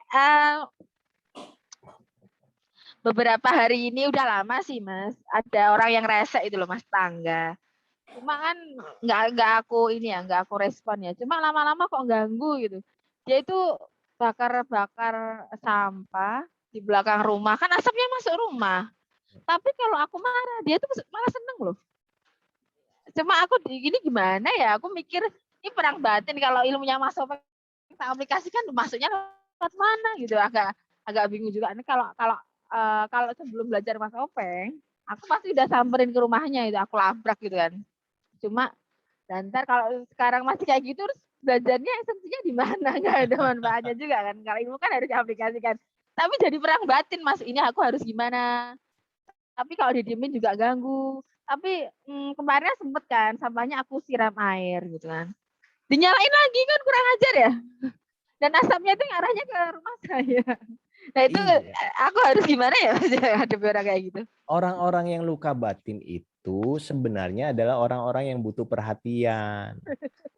Lah mungkin dia juga butuh perhatianmu, makanya semakin mbok marahin semakin dia seneng. Jadi yang harus Anda lakukan ya abaikan. Ya berdamai dulu deh. Anda pinter-pinter lah beli kipas angin kek. Itu kan. Santai-santai aja. Karena ingat loh ya, Anda kasih perhatian ke dia, Anda membangun hubungan energi, maka dia melakukan itu terus. Kejengkelanmu yang mendorong dia melakukan itu terus. Jadi akhirnya kue menderita. Tapi begitu Anda cuekin, enggak kok, sekali dua kali ya, paling beberapa kali habis itu udah capek dia. Karena nggak dapat atensi dari Anda gitu loh. Aku orang-orang sing mesak nih, gak popo. Tenang wae ya. Lek caraku yo gampang. Caraku yo wadul nang Gusti, wah Gusti ndemabeki bocah iki ancane. Wah, engko iso-iso impoten lho bocah iki Gusti. Ah ngono, dirasani wae.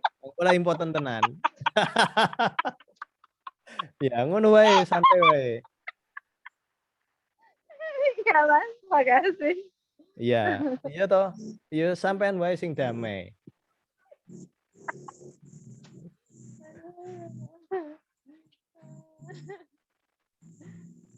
Oke ya, Mbak? Iya, makasih Oke. Mas. Yuk.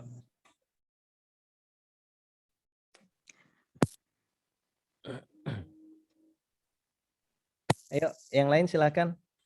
Kita selesai 9.15 ya, sahabat ya. Monggo.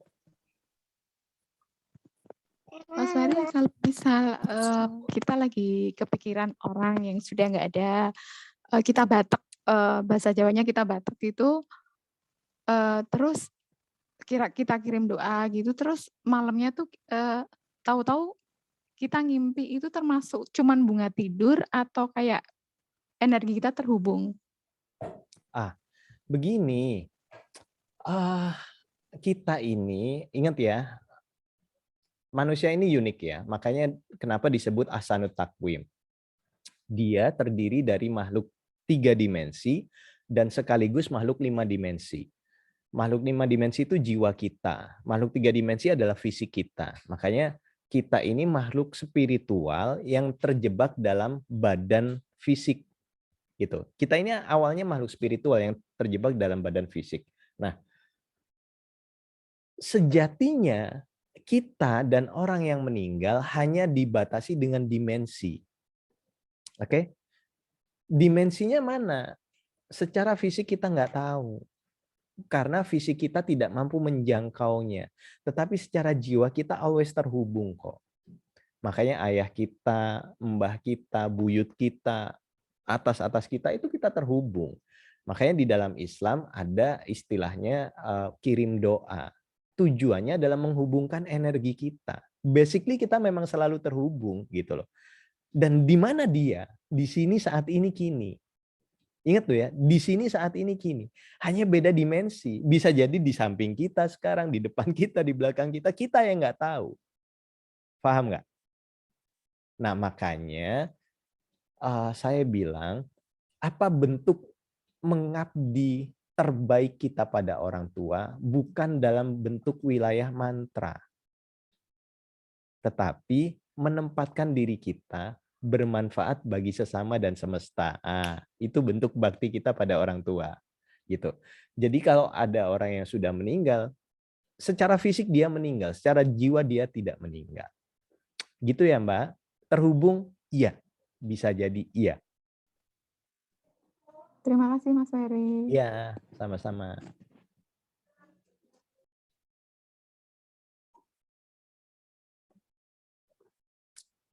Oke, yang lain? Masih ada waktu.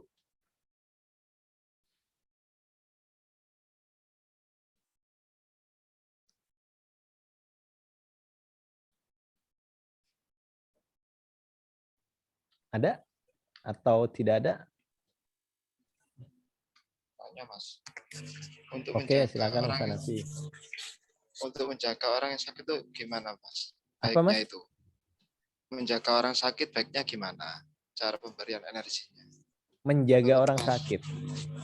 Menurut Mas, agar dia itu cepat sehat, kita juga tidak tertular. Oke. Memang tricky ya, menjaga orang sakit itu tricky. Ini agak susah sih untuk menjaga kita supaya tidak sakit juga itu susah karena orang sakit ini energi kita selalu membangun atensi kepada orang sakit. Ya level kesadaran kita aja yang kita naikin dulu Mas, gitu loh. Dan yang perlu kita lakukan, makanya ya sahabat, kalau Anda pinter utilisasi, Anda bisa melakukan segala sesuatu dengan utilisasi. Makanya di dalam Islam, contoh, Anda bisa sekali menyembuhkan orang sakit dengan apa? Dengan membaca Al-Quran. Ini salah satu sarana. Tapi ingat ya, jangan surat Yasin. Ingat ya, kalau ada orang sakit, jangan bacain surat Yasin. Bacalah semua ayat Al-Quran bebas, tapi jangan surat Yasin. Kenapa begitu? Karena orang sakit, penelitiannya, orang meninggal itu perintahnya ada dari bawah sadar. Sel shutdown, yuk shutdown kita meninggal. Nah kebanyakan orang dibacakan surat Yasin itu berarti bawah sadarnya menyuruh selnya shutdown. Di Indonesia, kita bicara di Indonesia. Nah, berarti apa yang harus dilakukan? Bacalah surat yang lain. Kalau bisa, Anda yang membaca sendiri. Ingat ya, ayatnya bebas. Ayatnya bebas. Poin utamanya adalah, nanti kalau babnya udah masuk di bab tentang download Ultimate Intelligence, saya akan ajari Anda untuk memanfaatkan Al-Quran secara benar. Oke, tetapi untuk yang sekarang adalah Anda membaca Al-Quran, waratil Qur'ana tartila, bacalah Al-Quran secara tartil, izinkan keterhubunganmu pada Tuhan, izinkan energinya nyampe kepada yang sakit. Udah itu aja. Dan jangan diberi atensi apapun. Oke? Harus begini, harus begitu, enggak. Pokoknya Anda mengizinkan untuk memberi energi kesembuhan lewat bacaan Al-Quran. Anda damainya dapat, insya Allah dia sembuhnya dapat. Tapi jangan bacain surat Yasin. Karena surat Yasin itu surat pembunuh. Begitu Anda bacain surat Yasin, bawah sadarnya kedengeran, meskipun dia pingsan, meskipun dia nggak sadar ataupun koma, tapi bawah sadarnya denger loh. Dan dia auto shutdown. Cepat mati dibacain surat Yasin, bahaya bos. Ya. Oke? Gitu ya Mas Hanafi ya. Terima kasih Mas.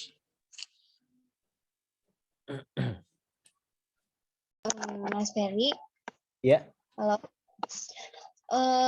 jadi mau mengulas hal yang ke belakang itu dulu sebelum kejadian soal peristiwa rumah tangga itu, jadi sebelumnya tuh ada ulat besar gitu. Orang Sunda itu percaya itu jadi satu simbol akan terjadinya satu yang kurang baik gitu. Cuman saya sendiri nggak percaya itu gitu. Bilang ke orang tua bahwa ada ini, kata orang tua sarannya begini-begini, tapi saya nggak ngikutin gitu. Karena di hati itu nggak percaya sampai ke situ. Terus apa memang benar ada hubungannya antar simbol itu dengan satu peristiwa yang berikutnya gitu? Itu bagaimana menurut Mas Ferry? Ya, simbol itu adalah kita bicara simbol di adat Jawa ini, dia itu termasuk sains. Karena simbol itu, simbol yang ada pada alam semesta itu dihasilkan dari ilmu titen. Titen itu adalah dia niteni. Niteni itu berarti apa? Meneliti. Apa ya? Nandain. Menandai tapi terus-menerus. Nah, sifat sains itu kan dia menandai terus-menerus kan. oh ini begini, kalau ini begini, ini begini. Jadi dia ilmu yang ada di Jawa ini juga sains, tapi sains Jawa gitu loh. Nah, adapun tanda alam seperti itu, diartikan seperti itu, maka terjadi mengerucut kejadiannya pada kejadian yang tidak mengenakan pada dirimu. Nah, itu seharusnya bisa kita apa ya? Bisa kita netralkan dengan cara minta bantuan sama Tuhan. Gitu. Nah, kalau kita tolak sendiri susah, Mbak. Susah. Kenapa susah? Ya nggak bisa, kekuatan kita seberapa besar, bawah sadar kita masih ada kepercayaan itu. Karena kebijaksanaan lokal menjadi hukum alam di daerah itu gitu loh. Nah, itu yang kita nggak bisa tolak. Nah, cara yang paling gampang adalah ngobrol langsung sama Tuhan. Gitu. Itu yang harusnya, Mbak. Iya. Terus ini Mas Ferry, jadi di situ ada kebiasaan setiap ada binatang-binatang yang disinyalir itu bawa energi negatif, itu nenek saya punya kebiasaan dia masukkan ke dalam toples dan dibiarin sampai mati. Rasa di hati itu bisa jadi bukan itu bawa energi negatif, kasihan secara tidak langsung itu juga bisa jadi dolim atau gimana gitu. Apakah menurut Mas Ferry hal itu perasaan saya antara keyakinan orang sini sama perang batin dengan perasaan nurani itu gimana nyikapinya kayak gitu? Nah, kalau itu saya setuju di panjenengan. Tetapi pun karena beliau adalah orang tua, Anda nggak boleh kita sama orang tua itu sami'na wa ata'na. Tetapi adapun perasaan kita kepada binatang tadi, yang perlu kita lakukan adalah mendoakan yang terbaik untuk binatang tersebut. Minta maaf sama dia. Dan energi maafmu itu kemungkinan besar akan nyampe kepada nenek panjenengan. Yang dia akan bisa jadi akan merubah habitnya. Gitu. Jadi jangan dilawan, orang tua jangan dilawan. Cara melawannya adalah Anda meminta maaf pada binatang tadi dan memberi energi cinta pada dia. Mendoakan yang terbaik, lalu hasilnya biar serahkan sama Allah. Gitu ya, Mbak? Iya, makasih. Ya. Ayo, satu pertanyaan terakhir, sahabat. Sebelum kita sudahi. Oke, Mbak Iin silahkan. Oke, mau tanya yang terkait Mas Hanafi. Berarti itu pas waktu membaca Al-Quran, misalnya itu saya membaca di sini, saya kirimkan untuk misal saudara saya di luar kota, berarti itu bisa ya? Duh, ya amat sangat bisa toh. Karena memang energi kitab suci itu besar. Tetapi ingat loh ya, yang perlu kita garis bawahi bahwa bagian apapun yang Anda buka dari Al-Quran itu semuanya baik. Oke? Jadi cara membaca Al-Quran adalah kalau saya akan minta petunjuk dulu sama Allah. Duhai Allah, izinkan hamba menjadi sarana kebaikan, sarana kesembuhan bagi saudaraku yang ada di sana. Baru Anda buka dan Anda ngaji senyamannya. Ingat ya, senyamannya. Dan tartil. Berarti lantunkan, jangan cepet-cepetan. Karena nggak tahu saya aturan dari mana cepet-cepetan itu. Ya namanya tartil itu ya tabarakalladzi biyadihil mulku wa huwa ala kulli syai'in qadir. Alladzi khalaqal mauta wal hayata liyabluwakum ayyukum ahsanu amala. Nah, dalam tartil ada penyembuhan bagi dirimu karena ada terapi vokal toning bagi dirimu juga bagi dia. Dari yang Anda bunyikan tadi loh. Dari sudut energinya saja sudah bagus. Apalagi ada keyakinan bahwa ini kitab suci dan keyakinan itu akan memberkahi beliau. Itu saja, Mbak. Jadi yang perlu dilakukan seperti itu sih. Ya, Mbak Iya, Iin Mas ya. Farid. Terima kasih. Ya. Ingat ya, Nabi Muhammad tuh khatam Al-Quran berapa kali sih seumur hidupnya? Ada yang tahu nggak? 5 kali, 10 kali, 20 kali, 100 kali. Nabi Muhammad tuh cuma sekali khatam Al-Quran. Iya. Loh kenapa kok cuma sekali? Ya iyalah. Lawang begitu Al-Quran ini begitu Al-Quran ini sempurna, Nabi Muhammad berpulang gitu loh. Jadi kalau ada orang kenceng-kencengan baca Al-Quran buat apa sih? Nggak tahu. Ya buat dapat pahala yang banyak kali. Nanti ditukar kerupuk. Gitu ya sahabat ya. Saya kira cukup ya sahabat. Mohon maaf lahir dan batin atas kelancangan saya dalam bicara, dan masing-masing ya saling memberikan energi kebaikan ya. Saling mendoakan untuk sehat dan berlimpah semuanya. Oke. Assalamualaikum warahmatullahi wabarakatuh. Barokallah untuk semuanya. Namaste. Waalaikumsalam warahmatullahi wabarakatuh. Terima kasih, Mas Ferry. Mas Sampai. Mas.